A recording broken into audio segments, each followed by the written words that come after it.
A pleasure to meet y'all at last, and welcome back to Tiny Diecast Fury, the official crossover series between Hot Wheels Hilarity and Honest J. Nowak.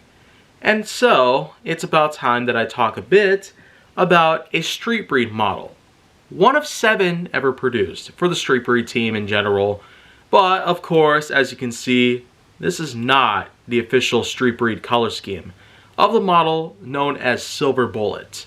Now, this exact version is referred to as Silver Bullet by looking at the base right here, pretty much.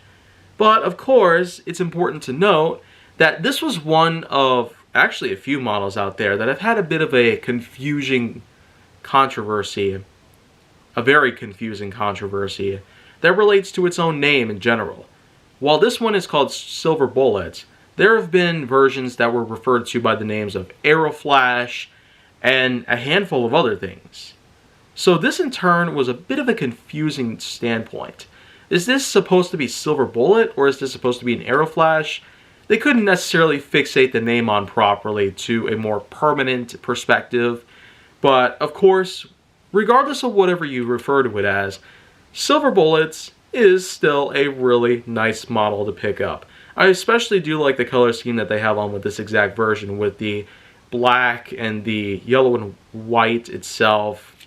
It's not really yellowish, but of course there's also the red, and then you have the base, which is a bit of a dark burgundy color and a nice slight gloss finish if you can point it towards the sunlight like so. Very slight gloss, in fact. It's almost a bit more like a metallic or even satin finish.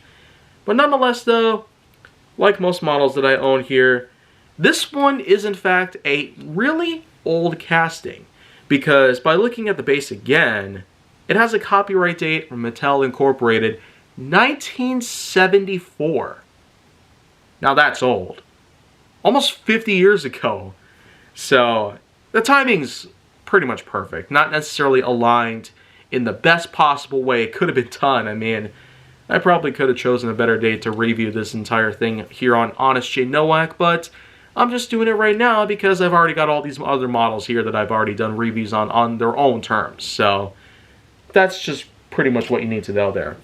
It might not perform very well on the track if you're familiar with race grooves, or maybe anybody else has videos of this thing in action on the track, and it might not do very well in my own layouts either. But it still does have style. It does have a body, and it does have the smooth moving parts that would be necessary for keeping the cars in really good condition, especially if you want to use them on your own track layouts, as I would. Almost all the time, in fact. Nonetheless, though, that's pretty much what I'll be able to do in terms of covering this model in general, so if you want to see more with that on my channel, then make sure that you like, subscribe, comment, follow me on social media, and stay on the Hollywood side.